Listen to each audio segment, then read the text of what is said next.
रूप यौवन लाल। अब ये बता रहे हैं कि शोभा किसको कहते हैं। हाँ, शोभा किसे कहते हैं, ये साहित्य दर्पण में बड़ा अच्छा बताया गया है।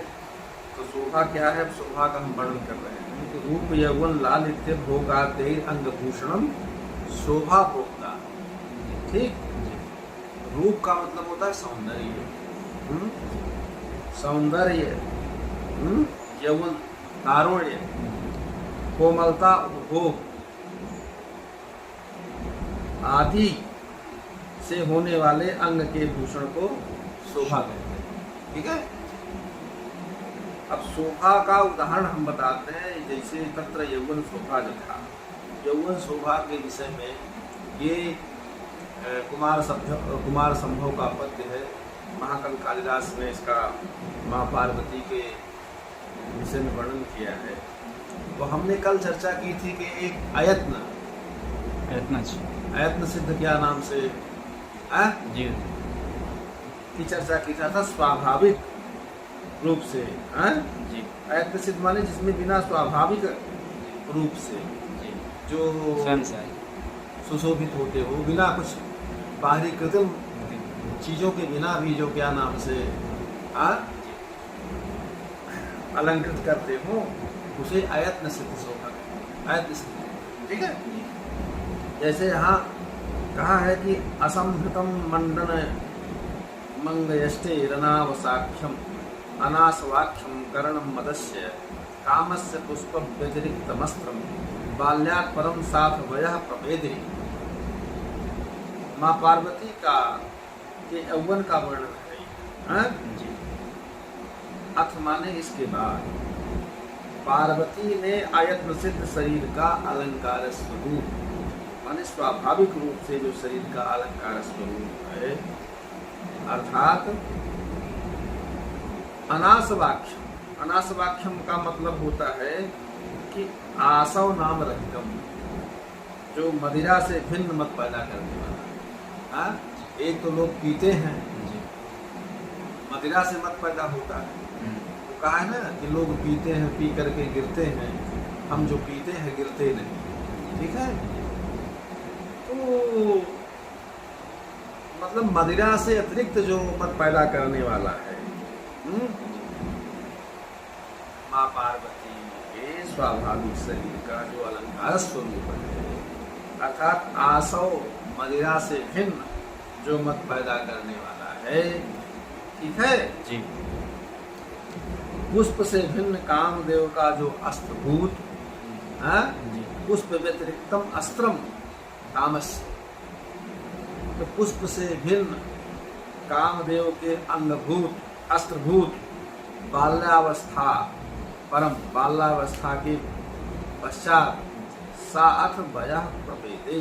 सा माने वह माँ पार्वती उस प्रकार से, ठीक है जी, वय अवस्था को प्राप्त की, युवा अवस्था को प्राप्त किया। ठीक है। यह कुमार संभव का पद्य है।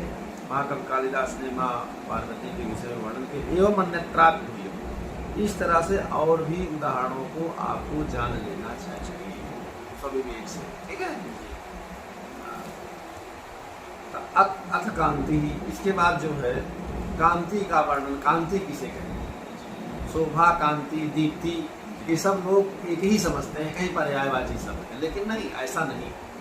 उसमें शास्त्रकार ने बड़ी सूक्ष्मेक्षिका दृष्टि से उसका बड़ा विशद विवेचन किया है। जब आप विचार करेंगे तो कितना सूक्ष्म विवेचन शास्त्रकार ने किया है, इस बात को हम आपके सामने प्रतिपादित कर रहे हैं।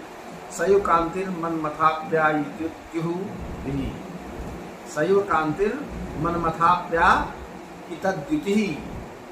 समझ रहे हो ना? मनमथेन मदनेन आप्यायिता संवर्धिता द्युतिः कांति जस्या। ठीक, सा मनमथाप्यायिता द्युतिः, कामदेव से बढ़ी हुई, कामदेव के द्वारा जो बढ़ी हुई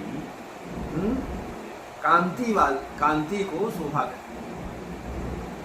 कामदेव के द्वारा जो बढ़ी हुई है ऐसी जो कांति है उसी कांति को शोभा कहते हैं। ठीक है।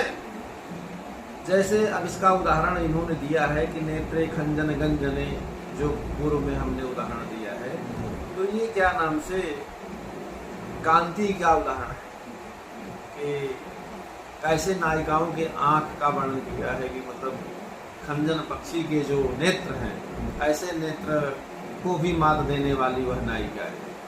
तो कहने का मतलब, तो इसमें जब आप करते हैं तो कामदेव के द्वारा जो बढ़ी हुई कांति है इसका पूरा पूर्ण रूप से उसमें विवेचन है, इसलिए कांति का उदाहरण है। ठीक है। अब दीप्ति किसे कहते हैं? देखिए हमने आपसे भी चर्चा की है कि कांति, दीप्ति, शोभा वो सब एक ही समझते हैं, लेकिन दीप्ति भिन्न है। कहा भाई दीप्ति क्या है, कैसे जाना जाए कि यह दीप्ति है कांति है? कहा कांति रेवाद विस्तीर्णा दीप्ति नित्य विधीयते, अत्यंत विस्तीर्ण, अत्यंत विस्तार पूर्वक कांति को ही, अत्यंत विस्तार पूर्वक जहाँ पर कांति को, उसी का नाम क्या है? दीप्ति। जहाँ अत्यंत विस्तार पूर्वक से कांति का वर्णन हो या कांति हो, उसी का नाम क्या है? दीप्ति। उसे दीप्ति कहते हैं। अब कहा कि यथा मम चंद्रकला नाम नाटिकायाम चंद्रकला वर्णन। अब यहाँ पर उदाहरण दे रहे हैं ग्रंथकार ने चंद्रकला नाटिका में चंद्रकला नायिका का वर्णन होने किया है, इसका विवेचन करना है। तारुण्यस्य विलासा समधिक लावण्य संपदो हासः खरणितलस्याभरणं युजन मनसो वशीकरण। कहा कि देखिए तारुण्यस्य यौवनस्य विलासा विलसनम, मतलब तारुण्यस्य विलास स्थानम, चंद्रकला कैसी है? तो चंद्रकला नायिका जो है, चंद्रकला नायिका तारुण्य, तारुण्य माने युवा अवस्था, जवानी से। चंद्रकला जो नायिका है वो तारुण्य अर्थात जवानी के विलास का स्थान है। ठीक है।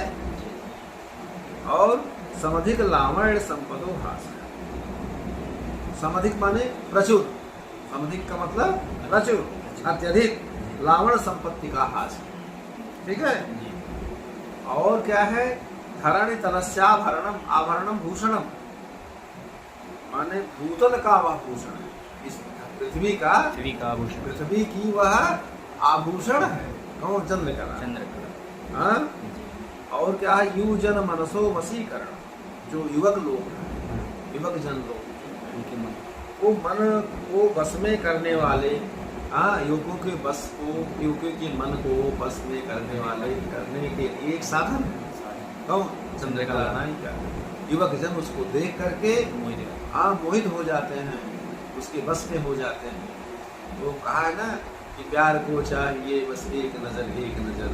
तो कहने का मतलब यह है कि लोग एक बार देखने के बाद ही अपने को धन्य समझने लगते हैं।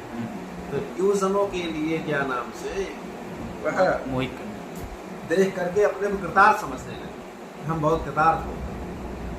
तो ऐसा क्या नाम से है? तो इसीलिए जो है यह है, तो कांतेरद विस्तीर्णत्वात् दीप्ति नाम अलंकार है। जी। और यहाँ तारुण्य विलासादि नाम अतिशयो लक्षणा प्रयोजनम, समझ रहे हो ना? जी। यहाँ शुद्धा सारोपा लक्षणा है, शुद्धा सारोपा लक्षणा है। और तारुण्य विलासादि नाम अतिशयो, यह लक्षणा का प्रयोजन है। और यहाँ पर जो है कांतेर अति विस्तीर्णत्वात् दीप्ति नाम अलंकार है। ठीक है। इस पद्य में ये सब वर्णन किया गया है। इसको बड़े विवेक से शास्त्रकार ने बड़ा वर्णन। अब माधुरी क्या है? कहते हैं बड़े मधुर हैं, बड़ा मधुर स्वभाव है। माधुरी क्या है? हमारे शास्त्रों में सारी चीजों का वर्णन है, लेकिन लोगों को जानकारी नहीं है, जानने की जरूरत है। सर्वावस्था विशेषेषु माधुर्यम रमणीयता। अब रमणीयता, इसी को पंडित माघ पंडित ने लिखा कि क्षणे क्षणे जन्नवतामुपैति तदेव रूपम रमणीयताया। क्षण क्षण में जी नवीनता, जो एक नई नई चीजों को, मतलब वो नए नए रूप में क्या नाम से प्राप्त कर रहा है। अभाषित हो, उसी का नाम रमणीयता है। पुरानी चीज लगभग जितना देखिए उतना ही कम, नए एहसास का ज्ञान हो, उसी को लिखा कि सर्वावस्था विशेषेषु माधुर्यम रमणीय। सभी अवस्थाओं में मनोहरता को माधुर्य कहें। जिस किसी भी अवस्था में आप हैं, सभी अवस्थाओं में जो मनोहरता है, जो मन को हरने वाली चीज, उसी का क्या नाम है? माधुर्य। उसी का नाम क्या है? माधुर्य है। इसी को माधुर्य कहते हैं। जैसे यहाँ अभिज्ञान शाकुंतलम में महाकवि कालिदास जब दुष्यंत शकुंतला को देखते हैं और वह बलकल धारण की हुई है, फिर भी कहते हैं कि क्या नाम से, जिस भी स्थिति में शकुंतला को जैसे भी देखिए वो हर दृष्टि से सुंदर ही सुंदर नजर आती है। तो वही कहा है ना, इसी चीज का वर्णन कर रहे हैं महाकवि कालिदास में क्या शाकुंतलम में।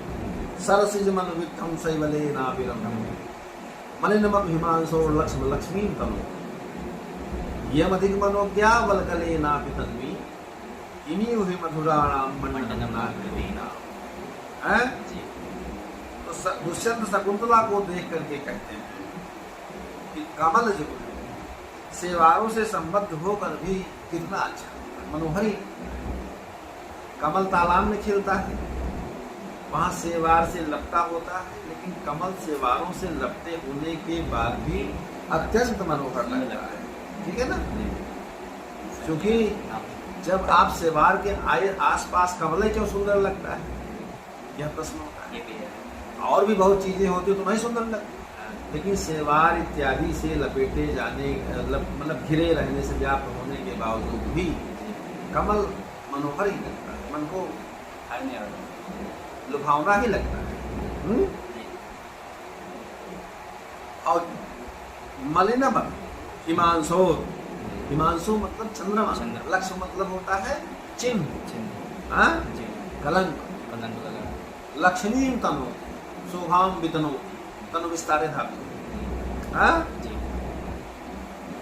तो चंद्रमा का कलंक मलिन होता है, चंद्रमा का कलंक मलिन होने पर भी शोभा का विस्तार ही करता है, शोभा को बढ़ाता ही है, कम नहीं करता है। तनु विस्तारे, शोभा को बढ़ाता ही। और यम अधिक मनोज्ञा वलकले नाभि तन्वी, तन्वी यम जाखल शकुंतला। यह कृष्णोदरी शकुंतला बलकल को धारण करने पर भी अधिक सुंदरी लगी, और सुंदर लगी।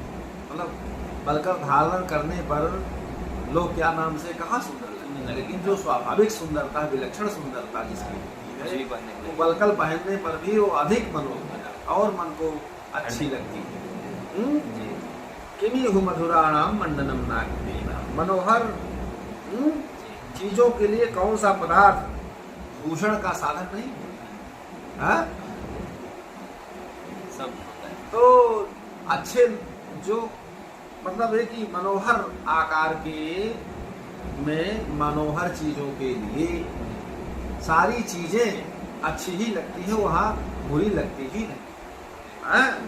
तो कहने का मतलब यह है कि मनोहर आकारों को कौन सा पदार्थ भूषण का साधन, अर्थात सारी चीजें अच्छी ही लगती हैं, बुरी कुछ नहीं लगती। समझ रहे हो ना? ये देखिए कि सभी अवस्थाओं में माधुर्य ही माधुर्य है, इसीलिए इसको क्या रमणीयता मन को, इसलिए इसको माधुर्य। ठीक है ना? बलकल धारण करने पर यहाँ तो साथ साथ संवर करके लोग निकलते हैं कि हम कितने सुंदर लग रहे हैं, लेकिन वो नहीं लगते हैं। यहाँ तो बलकल धारण करने पर भी क्या नाम से बहुत अधिक सुंदर लग रही है। कमल जो है सिवारों जैसे तालाबों में जो कीचड़काई है उससे घिरे होने पर भी सुंदर लगता है। चंद्रमा में कलंक होने के बावजूद भी उसकी शोभा को बढ़ाता है।